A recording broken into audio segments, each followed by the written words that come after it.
You have some narrative in your mind that is so negative that when you look in the mirror, you see somebody worth trashing.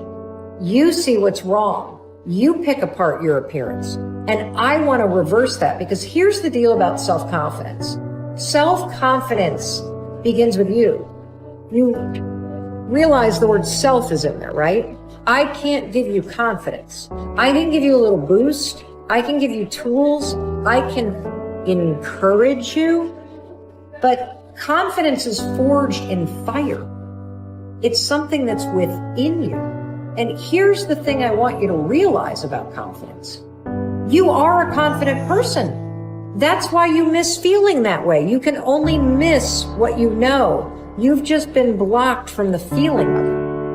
And wherever you are right now in your life, I'm telling you, confidence is in there. You just got to figure out how to tap into it. If you're holding on to something that does not serve you, you are making a terrible error. It's going to cause all kinds of problems. You may blame other people or other things. You may blame the situation. It's you are the cause of the problem. The man that told me to pick up this book and read it, Ray Stanford, he had a saying. He used to say to me, Bob, you're the only problem you'll ever have, and you're the only solution. I think it might have taken me 5 years to understand it. But I do understand it. And you know something? I am the only problem I'll ever have. I am the only solution. Don't hold on to anything that is not serving you. Reject it. You know the beautiful part about having an inductive reasoning factor? That's the part that chooses thoughts. You can accept or reject. The beautiful part of your mind, you can accept or reject anything that comes into your world. Accept or reject it. It's a choice. Don't hold on to anything that is not serving you. If we play the victim role, then we are using our personal power to be helpless. If we decide to accept responsibility, then we don't waste time blaming somebody or something out there. Some people feel guilty for creating illness or poverty or problems. They choose to interpret responsibility as guilt. And some members of the media like to refer to it as New Age guilt. These people often feel guilty because they believe that they have failed in some way.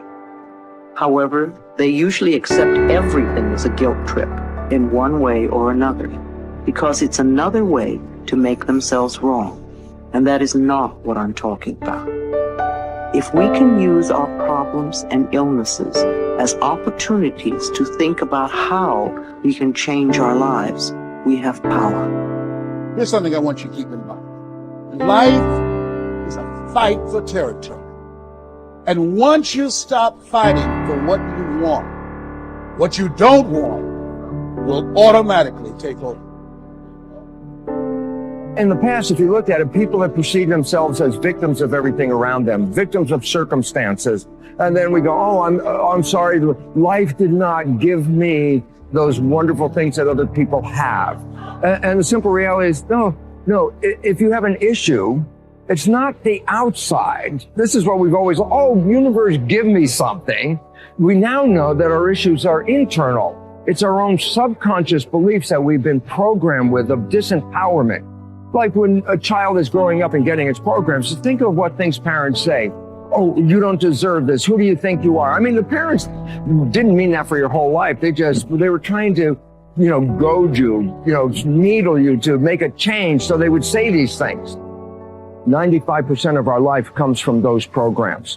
So if you have disempowering beliefs about who you think you are, because you got them from other people, that's how you know who you are. These disempowering beliefs play 95% of the day in an average person's life. So I say, my wishes and desires, I want success, I want great relationships, I want all these wonderful things, I want health. I go, that's conscious minds, because conscious mind's creative. But as science reveals, only 5% of the day are we operating from our own personal wishes and desires. 95% of the day we operate from the programs that we got in the first 7 years. And if those programs, which psychologists have told us 70% are negative and disempowering and self-sabotaging, I say, good, apply these 95% of the day in your life. And you realize why your life is a struggle. It's not a struggle because the universe is not providing. It's a struggle because your own consciousness is not accepting. And this is where we have to change. And so getting control of your mind, taking charge of your consciousness is a way of overcoming those limitations. There are many different ways to take this control back in your life. And one of them is the ability to, like in yoga, for example, to be the master of your mind and not let it run the monkey mind. Let it run. No, I want this. Don't let this other one go. And so overcome the old self allows us to become somebody else. And there is that period of transition. I call it the void, where there's just not a lot happening. And you just got to be able to keep going and continuously get to the end of your belief where most people stop. I just had a fabulous conversation with someone this weekend. Broke through to the other side, and now there's so much magic happening around this person. But she's worthy now to receive it. And that is the key, because the universe only gives us what we think we're worthy of receiving. So we got to become initiated into this and understand it. Thousands of years of programming that says that we have to change things matter to matter, in three-dimensional reality. And it will take time, but to begin to connect to that resource called the quantum field and create from the field instead of from matter, there's a lot of unlearning that has to go on. You have to really begin to mentally rehearse. Like, so you ask yourself at the end of your day, I do this every day. How'd I do? How'd I do today, bro? How'd you do? Did you do good? Where'd you fall from grace? What was it that caused you to go unconscious for the rest of the day? Like, what was that moment? Now, if you're a student of life, you'll begin to contemplate, well, it was that person that said that thing, then I reacted, or I got this email, or things didn't go my way, and I started feeling angry or frustrated or fearful. The next time that happens, how could I evolve my experience? Now, you may have to search for some answers of the best model to build, or you may actually have a long contemplation and start to go, God, the next time that happens, I think I'm going to do this, or I'm going to do that, or I'm going to plan my behaviors. And the act of closing your eyes and rehearsing what you're going to do begins to install the neurological hardware in your brain to look like you already did it. Now the brain is no longer a record of the past. Now it's a map to the future. And if you keep installing that hardware, the hardware will become a software program, which means you'll just start acting like a happy person. Why? There's no magic there. You installed the circuitry. So that's more important than the news. Right. It's more important than answering any email or any text. It's more important than talking about your past. If you want to enjoy self-confidence on the outside, you must practice complete integrity on the inside.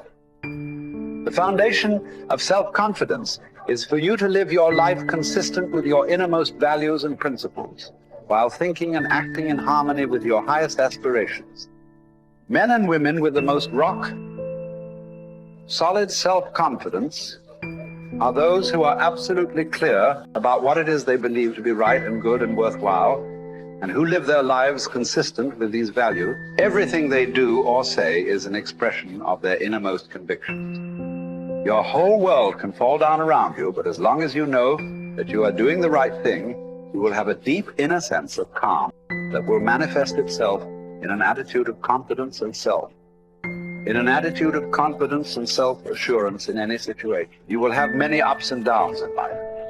But what is most important is that you remain true to yourself. Your true values are only expressed in your actions, in what you do. You can tell what you truly believe by observing what you do in any situation in which you have to make a choice, especially when you are under stress and pulled in two directions at once with opposing demands or responsibilities. This is when your true values are revealed. The action that you take in any given situation will tell you which of your values is uppermost or whether you have any values at all. It is not what you say, hope, wish, or intend, but only what you do that counts. Your choices of the actions you take tell you unerringly who you really are. You can develop within yourself a superb set of values by acting as though you already had those values. You can develop integrity and courage and compassion and confidence by behaving as though you already had these qualities. The more you act the part, especially when you demonstrate these qualities under stress or when you feel like doing or saying something else, the more rapidly these qualities become a permanent part of your mental makeup. The more you practice good values, the more rapidly you become a truly superior person. The keys to developing the unshakable self-confidence that will make everything else possible for you are self-control, self-mastery, and self-discipline. Self-confidence can come directly by behaving in a self-confident manner, but more often it comes indirectly by doing and saying the things and practicing the behaviors that lead to self-confidence. The most important self-development behavior is living consistently with your highest values at every opportunity,